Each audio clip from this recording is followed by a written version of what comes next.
Channel subscribe कर लीजिए, notification को ऑन कर लीजिए, क्योंकि कोई भी गाना मिस नहीं होना चाहिए।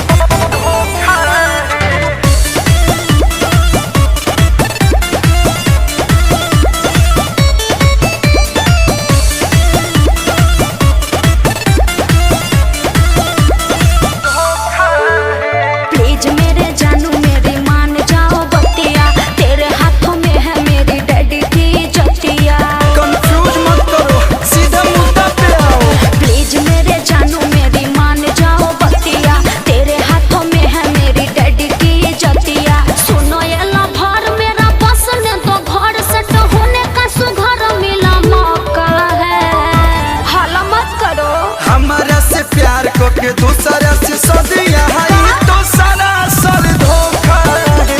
हमारा से प्यार को के दूसरा से सदिया तो सरासर धोखा है। ये तुम बहुत गलत कर रही हो। पहल का बतिया भूल जाओ। धोखा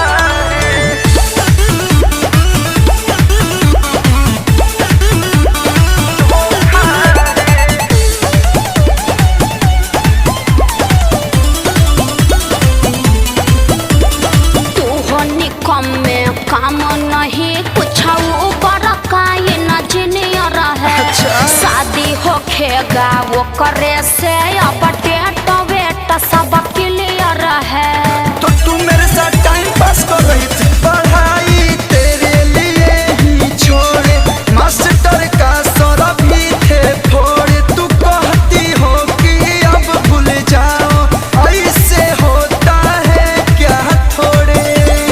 मिलने भी आना, फोन से भी बतियाना, मैंने इसके लिए ना तुम्हें रोका है।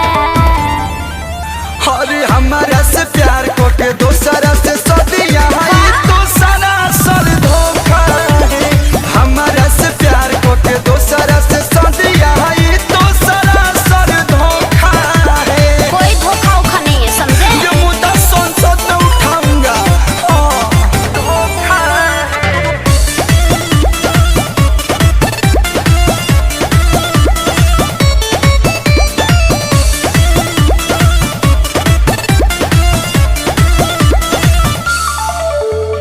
तेरा भी नौकरी बिजनेस होता तो नौबत ये आती क्या?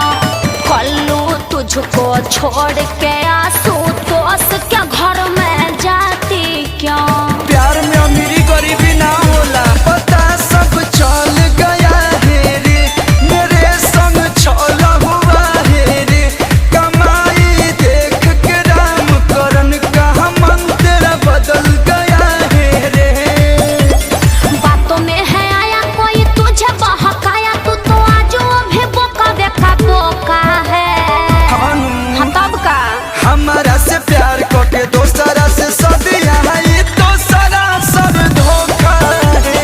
हमारा से प्यार को के दूसरा से सदिया तो सरासर धोखा है। तुम्हारे जैसे लड़कियों की वजह से प्यार बदनाम है।